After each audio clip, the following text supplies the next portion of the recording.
Friends 11 మంది విద్యార్థుల మృతి తీవ్ర దుఃఖంలో దేశం. ఈ విషయాలన్నీ తెలియాలంటారుగా వీడియో మీరు కంప్లీట్ చూడండి. అప్పుడే మీకు కంప్లీట్ ఇన్ఫర్మేషన్ ఏంటో అర్థమవుతుంది. అదేవిధంగా చాలా మంది వీడియో చూస్తున్నారు కానీ లేఖను కామెంట్ చేయట్లేదు. దయచేసి లేఖను కామెంట్ చేయండి. లేఖను కామెంట్ చేయడం వల్ల ఈ ఇన్ఫర్మేషన్ అంతా మనం చాలా మందికి తెలియజేయగలుగుతాం.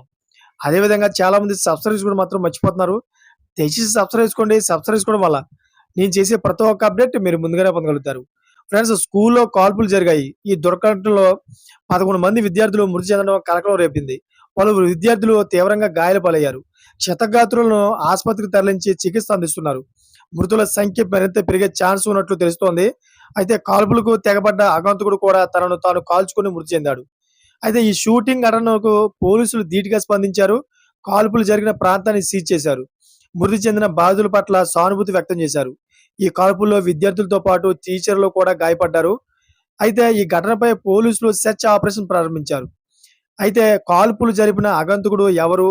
అసల ఈ ఘటన వెనక ఎవరున్నారనేది ఇంకా తెలియరాలేదు. అదేవిధంగా అధికారులు దీనిపై ప్రస్తుతం విచారణ జరుపుతున్నారు. ఇదంతా కూడా ఆస్ట్రియా దేశంలో జరిగింది. ఒక దుండగుడు స్కూల్లో చొరబడి విద్యార్థులపైన అయితే విచక్షణ రహితంగా అయితే కాల్పులు జరపడం జరిగింది. చూసారా ఫ్రెండ్స్? లేటెస్ట్ అప్డేట్స్ కోసం ఛానల్ సబ్స్క్రైబ్ చేసుకోండి. గంట బెల్ ఆన్‌లో పెట్టుకోండి. నేను చేసే ప్రతి ఒక్క అప్డేట్ మీరు ముందుగానే పొందగలుగుతారు. Thanks for watching friends.